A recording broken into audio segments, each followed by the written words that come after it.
Cuddle buddy. No.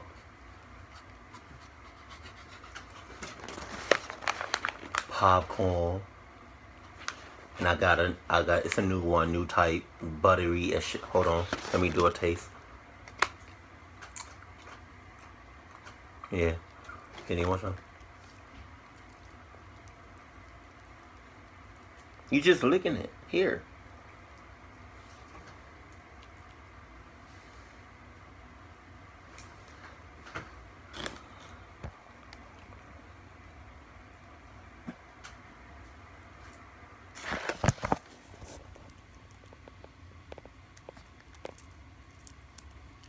Peanut, I really hope you don't die from this.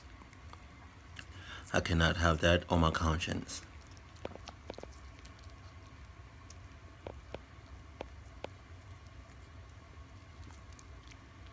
Peanut, like, okay, get that shit out of my damn face. Let's get it stowing. Stowing? Did I say, what the fuck is stowing? Alright, let's, hold on. Okay.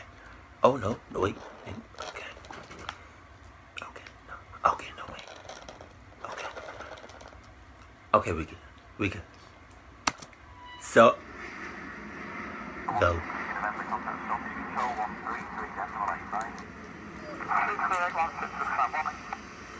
Okay. Okay. Right.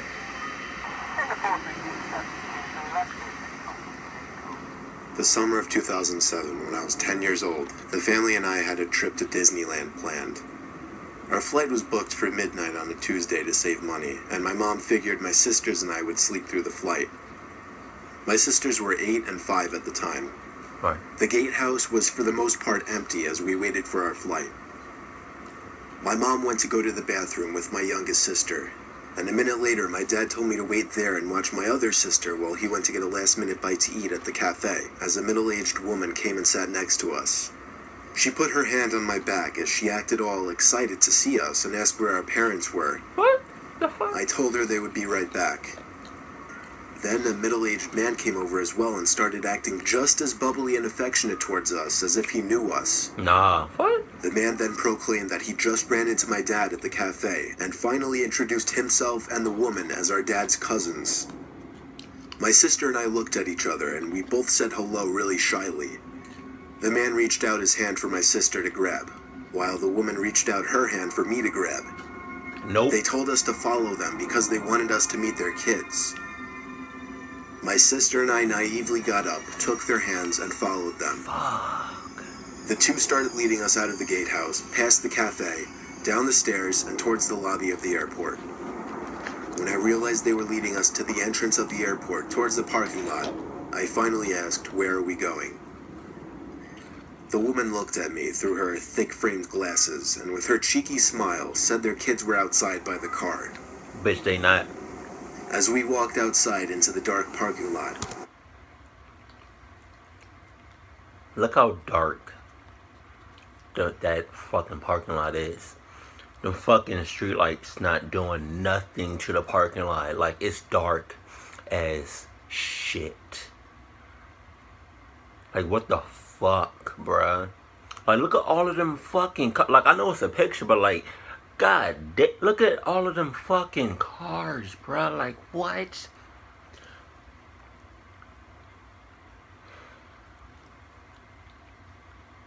I would have just act like I was asleep in that fucking, in that little, like, waiting room shit. Like, but how are the parents gonna leave? I would have went with mom or dad. I wouldn't just have stayed there by myself. No. Fuck. I looked at my sister and became really uncomfortable. I broke my hand free from the woman and said we wanted to go back inside, while also taking my sister's hand from the man's. Right. I noticed the two looked at each other, their cheeky smiles both gone. The man turned quickly to us and then aggressively wrapped his arms around me as the woman did the same to my sister. Man. They started to literally carry us closer to the parking lot as me and my sister screamed. We heard yelling in the distance from two men who turned out to be airport security. The crazed pair let us go and ran quicker than I'd ever seen anyone run, quickly disappearing into the parking lot. One of the men chased them down, or at least tried to, while the other talked with us for a bit, then led us back into the airport, back to our parents and other sister. It had only been a few minutes and my mom was already sobbing like a baby. Being that I was so young makes this a really weird and uncomfortable memory to think about. It's also weird to think that I didn't see any red flags go off when the two didn't give us their names. I saw a red flag. I saw a whole bunch of red flags. Fuck you talking about? Bruh. It's the mom's fault. I don't know why she crying.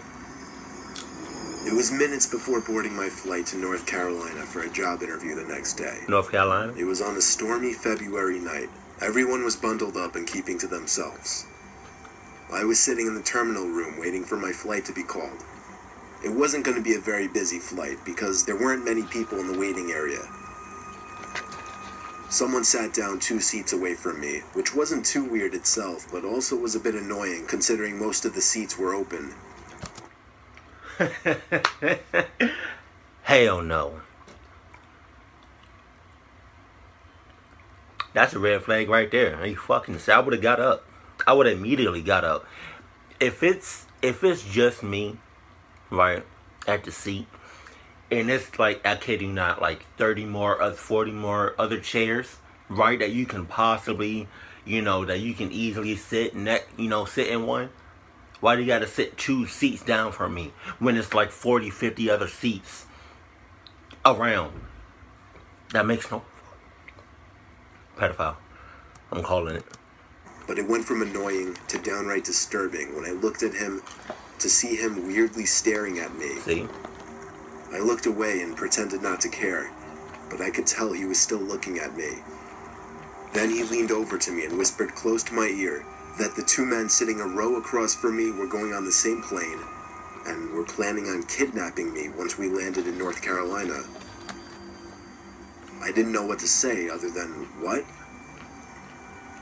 The heavy man then got up and walked away. At the same time, my flight was called, and I nervously boarded the plane while paying attention to the 2 men. Shit. They sat down ahead of me, and as I walked past them approaching my seat, they both stared me down. At that moment, I started to wonder if that man's warning were true.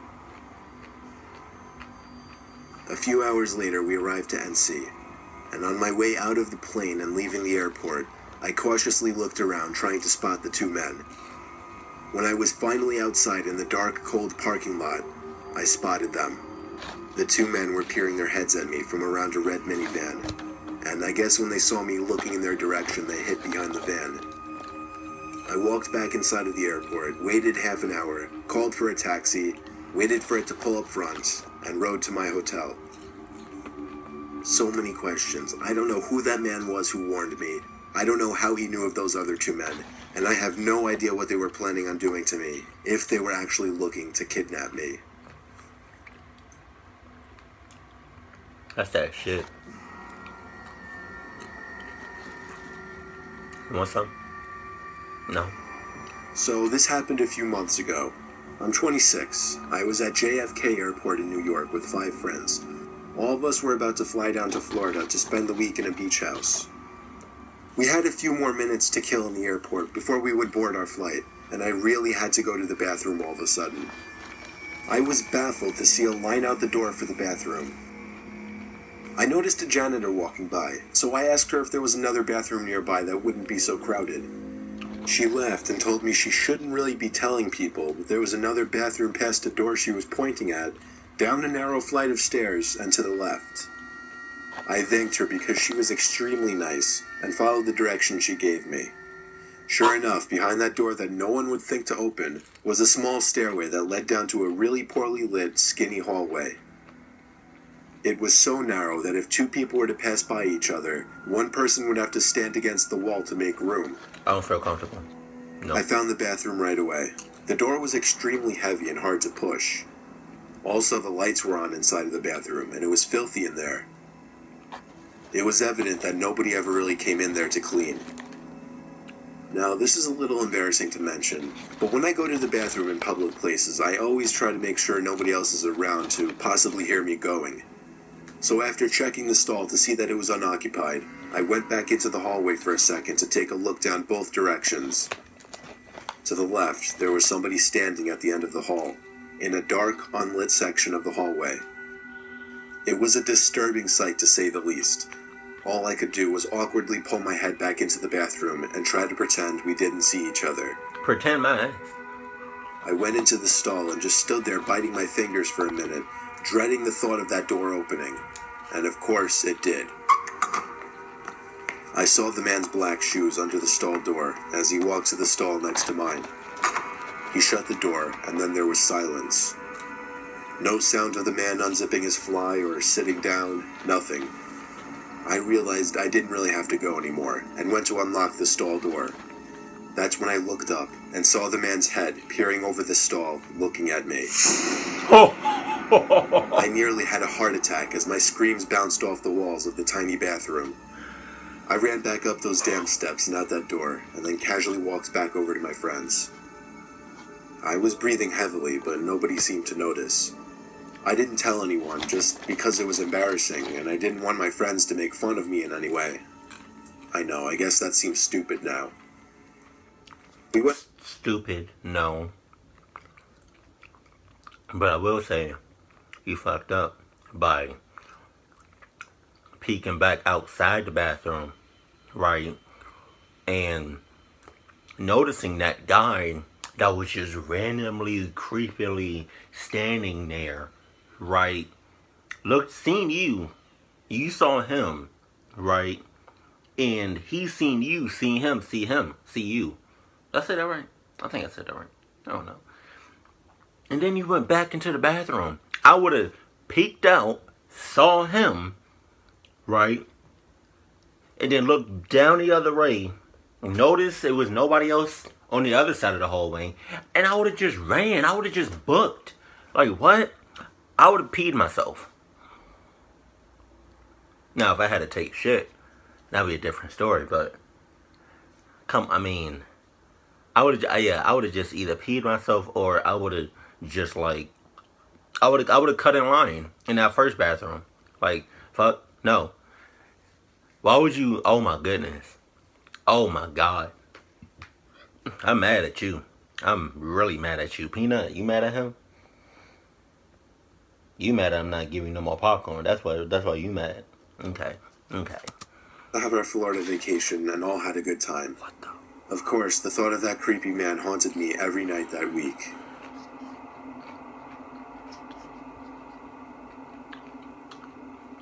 I have never seen somebody do that to me before. God forbid. My wife recently took a trip to California with a few of her girlfriends. I was her ride to the airport, and I was therefore her ride back from the airport as well. I waited around in the lobby for a while. Her flight ran a little behind schedule, so it was about 15 minutes late. I breathed a sigh of relief when I saw my wife Michelle and her 4 friends heading over in my direction. Michelle waved happily and ran over to give me a big hug and kiss. I said hello to all of her friends as well. Michelle suddenly started patting her pockets, and a concerned expression appeared on her face. She looked at me and told me she lost her wallet and keys. Damn. So Michelle and I, along with one of her friends who was kind enough to help out, all went back up to the terminal and looked everywhere. We asked one of the airport workers to have the plane checked for a wallet and keys. Long story short, we spent a great deal of time looking around the airport to find nothing. She insisted she had both the wallet and keys after she left the plane, though. Eventually, we had to call it quits and went home. A worker assured us that if the items came up, we would be contacted immediately. Michelle was in a sour mood the whole ride home because of it. When we got home, Michelle went up to her room, and I could hear her throw her giant bag onto the bed all the way from downstairs as I was in the kitchen about to make a quick snack for myself. That was when the scream of my wife from upstairs hit me cold in the chest. I ran to our room to see her pointing at the bathroom door. I looked at it, and then the 2 closet doors across the room. They'd both been opened, and all of our personal belongings had been thrown all over the floor. Boxes opened with papers that were once in them scattered all over the floor. She stuttered out the words, "There's someone in the bathroom," to me. I felt like my heart stopped in response to those words, but I had to be the man of the house and step up. I tried the doorknob to the bathroom, but of course it was locked. Michelle left the room in a hurry, which I later found out she did to call the cops downstairs. I started ramming at the weak old door with my shoulder, and after 5 solid hits, I busted the door down. Only the bathroom was empty, and the window was jammed completely open, wide enough for someone to squeeze through. I comforted Michelle until the cops arrived, and listening to her description to the cops was bone-chilling. She had just thrown her bag onto the bed, not even having noticed the closets yet, and out of nowhere felt something brush up past her. When she turned, she saw a massively tall man walking to the bathroom, staring at her the whole time with wide eyes and a blank expression. You nasty fuck. She was only able to get a scream out after the man locked himself into the bathroom. It's safe to say he found my wife's keys and wallet and saw an easy opportunity to break into a house. We had our locks changed the next day and never saw the man again.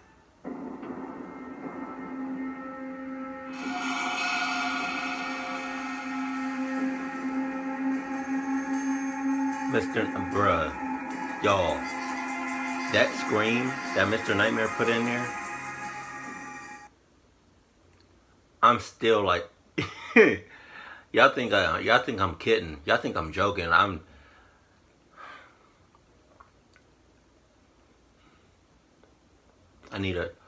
Okay, fuck. I wish there was somebody here, like physically here, to get me out of this position, because that scream literally came out of, like, it was no build up to that scream. It just happened. It just happened. Fuck. Okay, I'm gonna try to, like, I'm gonna try to get out of. Oh, I'm still kind of scared. As you can. Oh, okay. No, you got this. We got this. You got this. You got this. We got this. Just relax. Just relax. Relax.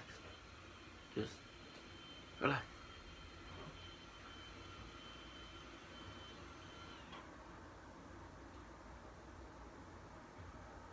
It's okay. It's okay. It's okay. Oh. Bruh. Y'all. Fuck, Mr. Nightmare, shit. It's like I love and I hate your videos, but I don't really hate them. I'm just saying, like, I get scared fast, easily, very easily. And I don't know if you watch my videos, but yeah. Excuse me. Wow. Okay. Oh shit. Oh my goodness. Okay. Oh, I've had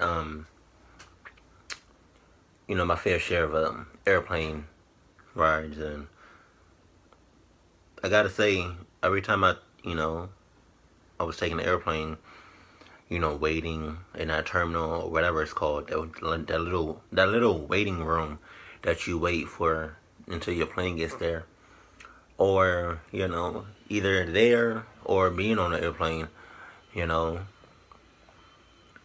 I've never had a situation where, you know, like this. It was just normal.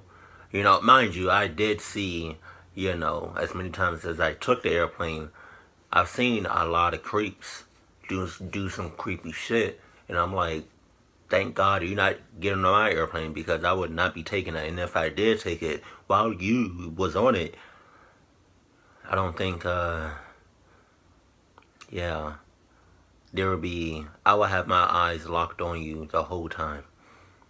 That's a fact. But, yeah, those kids, I don't know what story it was, but those kids those two kids, a brother and sister that went away with those people, I think he said they was old, but yeah, they was fucking up, and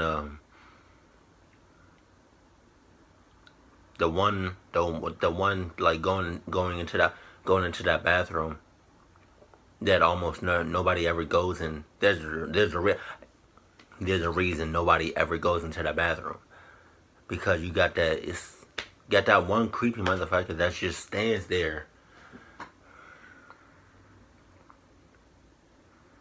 But yeah, you know, God forbid this happens, but it's weird when you sit down somewhere, or you're, yeah, like you sit down somewhere, right, and there's somebody else that sits almost right next to you.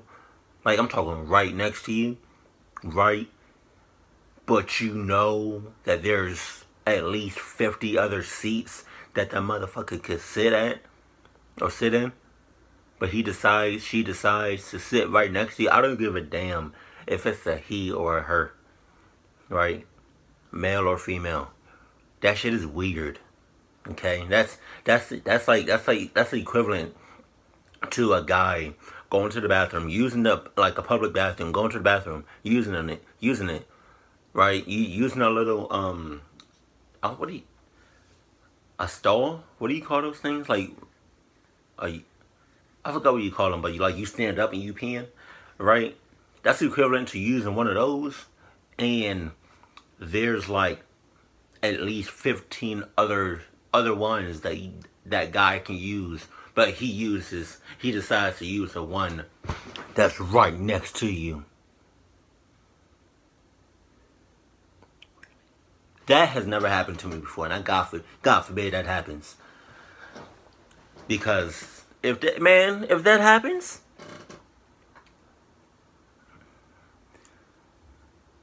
yeah, I'ma hold my pee, I'ma zip up, and I'ma go to another one. You know, another little shits. Or I might just walk the fuck out.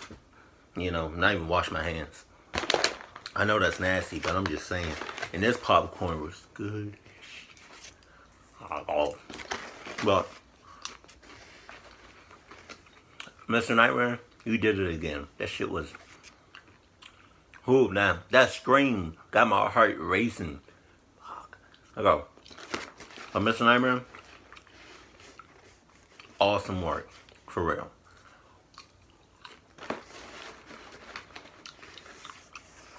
I hope you guys was as creeped out as I was, because I was creeped out to the max. I hope y'all had some snacks. If you didn't, I hope you had at least a cuddle buddy. You know, Peanut was my cuddle buddy, right? Granted, all he wanted was popcorn, but I gave him one, yeah. Now, if you're like me, if you're like me, right, and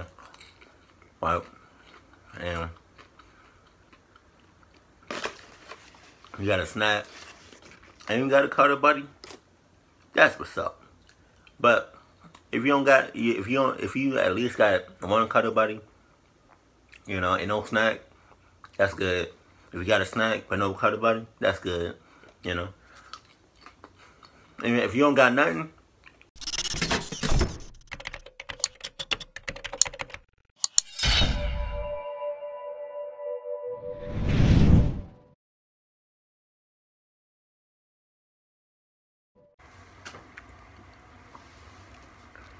cuddle buddy, no.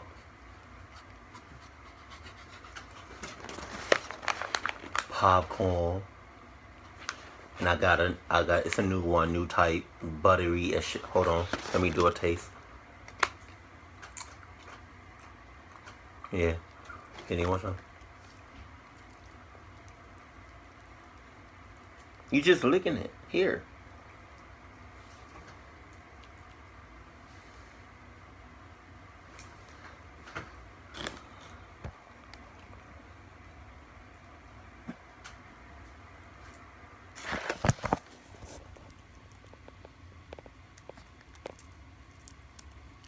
Peanut, I really hope you don't die from this. I cannot have that.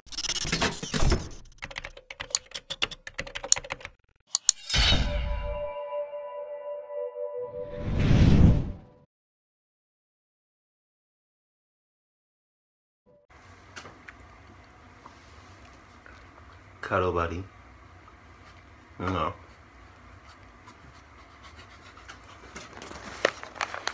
Popcorn. And I got it's a new one, new type, buttery as shit. Hold on, let me do a taste. Yeah, anyone some? You just licking it here.